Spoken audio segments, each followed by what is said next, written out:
मयंक ज्योतिष world YouTube channel में मैं डॉक्टर आर के पाठक मयंक एक बार पुनः आप सभी का हार्दिक स्वागत एवं अभिनंदन करता हूं।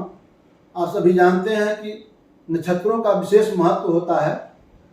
हर व्यक्ति के जीवन में नक्षत्रों से ही जीवन प्रारंभ होता है और जो मुहूर्त होते हैं उनमें नक्षत्रों का बहुत योगदान होता है।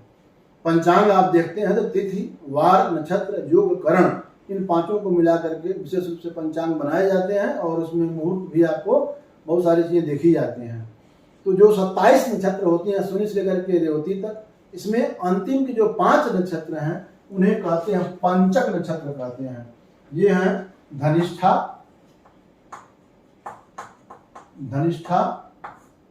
शतभिषा, इसको ऐसे लिखते हैं, शतभिषा,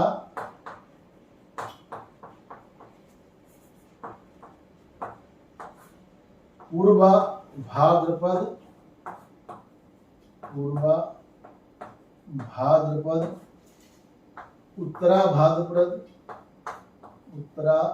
भाद्रपद और रेवती। ये 5 नक्षत्र जो होती हैं धनिष्ठा, शतभिषा, पूर्वा भाद्रपदा, उत्तरा भाद्रपदा और रेवती 23, 24, 25, 26, 27, 23 से 27 नक्षत्र तक, 23 से 27वीं तक जो नक्षत्र जो होती हैं 5 नक्षत्र होती हैं उन्हें कहते हैं पंचक नक्षत्र कहते हैं। और पंचक नक्षत्र जो ये 5 नक्षत्र हैं इनका परिणाम क्या होता है? देखिए, पंचक नक्षत्र जो होते हैं वो अच्छे नहीं माने जाते हैं। इसमें दक्षिण दिशा की यात्रा नहीं करनी चाहिए, विशेष ध्यान दीजिए। दक्षिण दिशा की यात्रा पंचक में नहीं करनी चाहिए। और मकान बनाने के लिए लकड़ी या घास फूस जैसे लोग लगाते हैं छप्पर वगैरह में, और जो मकान के मटेरियल जो है विशेष रूप से जो लकड़ी के मटेरियल जो होते हैं तृण, काष्ठ आदि, इनको जो है वह संग्रह इनका नहीं करना चाहिए। इनको खरीदना भी नहीं चाहिए, इनका संग्रह भी नहीं करना चाहिए। मतलब इस समय में जैसे आप कोई प्लाईवुड का या डोर का या कोई भी प्लाईवुड न खरीदें, लकड़ी न खरीदें। इस प्रकार लकड़ी का, छप्पर का कोई भी कार्य जो होगा आपको खरीदना नहीं है इस समय में। यदि खरीदेंगे तो उसका परिणाम आपके लिए अच्छा नहीं होगा। इसके अलावा पंचक नक्षत्रों में जो खाट माने खटिया जो बनाते हैं, पलंग आदि बनाते हैं, इनका निर्माण भी नहीं करना चाहिए। माने बहुत से लोग जो है गांव में निवार से खाट वगैरह बीनते हैं, वह कार्य भी आपको पंचक नक्षत्रों में नहीं करनी चाहिए। इसके अलावा छत लगवाने का, जैसे घर बनवाते हैं बाकी सारे का, दीवार जोड़ने का सारा ईम बीम कराइए, लेकिन जब छत लगवाना हो तो ध्यान देना है ये पंचक नक्षत्र नहीं होनी चाहिए। पंचक नक्षत्रों में आपको छत नहीं लगवानी है। तो यह महत्वपूर्ण आपको जानकारी ध्यान रखना है। दक्षिण दिशा की यात्रा, मकान के लिए लकड़ी, काष्ठ आदि इकट्ठा करना, या इस प्रकार से जो है लकड़ी के कार्य के लिए लकड़ी को इकट्ठा करना या लकड़ी के कार्य कराना भी विशेष रूप से स्टार्ट करना विशेष रूप से। मान लीजिए लकड़ी का काम आपका महीनों तक चलने वाला है तो उसमें 5 दिन को अवॉइड कर लीजिए, उसके बाद आगे पीछे कराइए। इसके अलावा जो है खाट पलंग बनवाना, छत लगवाना, ये सब काम आपको पंचक में नहीं करना चाहिए। और एक महत्वपूर्ण बात ये भी है कि पंचक नक्षत्र जो होते हैं यह 5 गुना फल देने वाले होते हैं। कैसे? यदि जन्म किसी व्यक्ति का होता है, किसी व्यक्ति के घर में जन्म यदि पंचक नक्षत्र में हो गया तो फिर साल भर के अंदर 5 और 4 और बच्चों के जन्म की जो है वह संभावना रहती। कैसे रहती आगे बताएंगे। और यदि पंचक में किसी की मृत्यु होती है तो 4 और मृत्यु होने की संभावना हो जाती है। माने 5 गुना, पंचक जो है 5 गुना फल प्रदान करते हैं।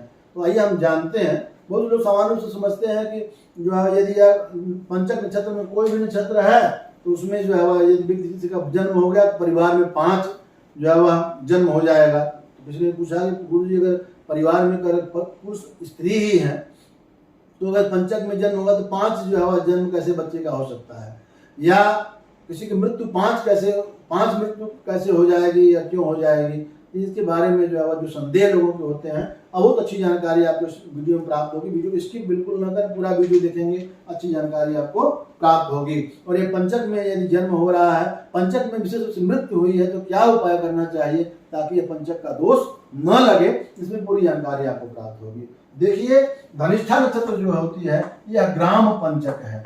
यह कौन सी पंचक है? यह ग्राम पंचक है। अलग अलग पांचों नक्षत्रों को अलग अलग संज्ञा दी गई है। धनिष्ठा जो है नक्षत्र जो है ग्राम पंचक है, यानी यदि धनिष्ठा में किसी गांव में किसी बच्चे का जन्म हुआ तो साल भर के अंदर 4 बच्चों के जन्म की और संभावना रहती है। मतलब ग्राम पंचक होने के नाते साल भर में 4 जन्म और होगा उस गांव में। और यदि ग्राम पंचक है धनिष्ठा में किसी की मृत्यु होती है तो उसी वर्ष 4 और मृत्यु होने की आशंका रहती है। ये बात ध्यान देने की है। धनिष्ठा की वसुविधा जो होती है यह होती है कुल पंचक होती है। कुल पंचक, कुल मतलब होता है खानदान, आप समझते हो कुल होता है।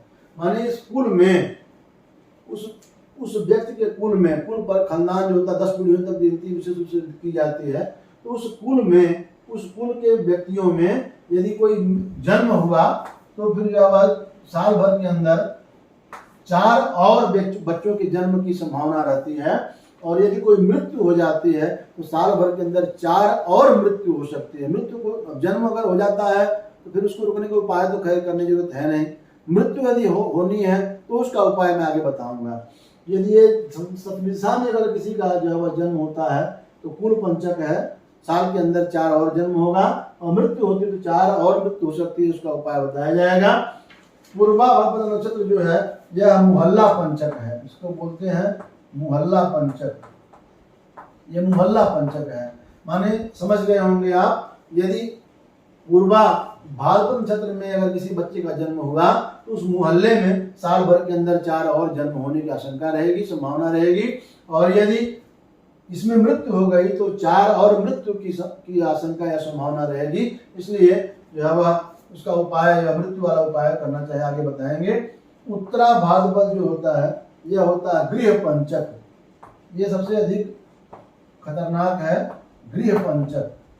माने यदि उत्तरा भाद्रपद नक्षत्र में परिवार में, उस परिवार में किसी घर में अगर जो है बच्चे का जन्म हुआ तो उस घर के यानी उस परिवार के लोग जहाँ जहाँ रह रहे होंगे, अलग अलग, मान लीजिए भाई अलग अलग रह रहे होंगे, तो उसमें साल भर के अंदर 4 और जन्म की संभावना रहती है।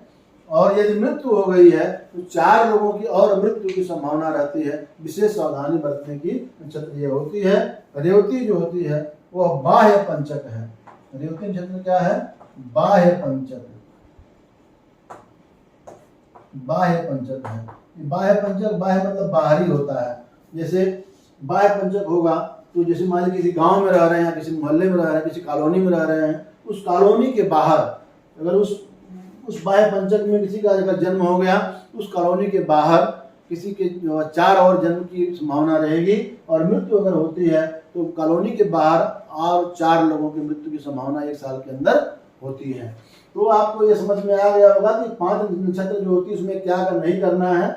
और ये जो है ग्राम पंचक, कुल पंचक, मोहल्ला पंचक, गृह पंचक और बाह्य पंचक, इसमें जन्म यदि होता है तो ज्यादा परेशान होने की जरूरत नहीं है। अगर मृत्यु होती है तो क्या करना चाहिए कि व्यक्ति का जब अंतिम संस्कार किया जाता है, जब व्यक्ति के शव को जलाया जाता है तो उसके साथ में 4 और पुत्तल बनाए जाते हैं। चाहे वह पुत्तल आप जो है वह क्या कहते हैं, आटे का बना सकते हैं, मिट्टी का बना सकते हैं, या कुसा का भी बना करके रख सकते हैं। माने 4 और साथ में बनाना चाहिए। और उसको जब आप रखते हैं, चिता पर रखते हैं, जब डेड बॉडी को रखते हैं, साथ में ये 4 और उसमें जो है आपको पुत्तल बना करके रखना चाहिए। और जब अंतिम में जब प्रेतनामा जब पिंडदान होता है उस समय, जब दाह साधक नामा जो पिंडदान होता है, जब उसमें चिता पर रख करके अंतिम पिंडदान, 5वां पिंडदान किया जाता है, उस समय इसका जो 4 पुत्तल अलग से बना हुआ है इसका भी वह पूजन करके, पिंडदान करके ही उसको डेड बॉडी को जलाना चाहिए। यदि आप ऐसा करते हैं, मतलब मृत्यु के समय, मृत्यु के बाद मृत्यु यदि हुई है, इन पंचक किसी भी पंचक में हुई हो आप कर सकते हैं। तो यदि पंचक में यदि मृत्यु हुई है तो निश्चित रूप से 4 पुत्तल और बना करके आपको वहां पर चिता पर रखना चाहिए। उसके पूजन के बाद पिंडदान, अंतिम पिंडदान के बाद इसके निमित्त भी पिंडदान करके और उसके बाद जो है वह जलाना चाहिए। इससे अजोग छेन जो होता मिट जाता है और जो साल भर के अंदर 4 और मृत्यु की जो आशंका होती है वह समाप्त हो जाती है। तो आप इस वीडियो में बहुत महत्वपूर्ण जानकारी आपको प्राप्त हुई। पंचक नक्षत्र कौन से होते हैं, पंचक नक्षत्र में क्या नहीं करना चाहिए, और पंचक नक्षत्र में यदि किसी जन्म या मृत्यु होती है तो क्या प्रभाव, कहाँ प्रभाव होगा, और ये जो दुष्प्रभाव जो मृत्यु वाला है उसको कैसे समन कर सकते हैं, पूरी जानकारी आपको मिली। वीडियो को लाइक करें, कमेंट करें और अधिक से अधिक मित्रों में और लोगों में शेयर करें कि सबको यह महत्वपूर्ण जानकारी प्राप्त होनी चाहिए। और ऐसे महत्वपूर्ण जानकारियों को प्राप्त करते रहने के लिए हमारे मैं नीतीश वर्ल्ड चैनल को सब्सक्राइब करके बेल आइकन भी प्रेस करना। बहुत बहुत धन्यवाद। फिर मिलते हैं किसी अन्य वीडियो में, तब तक आप अपना ख्याल रखिए। मैं डॉक्टर आर के पाठक मयंक आपको बहुत बहुत धन्यवाद देता हूँ वीडियो देखने के लिए।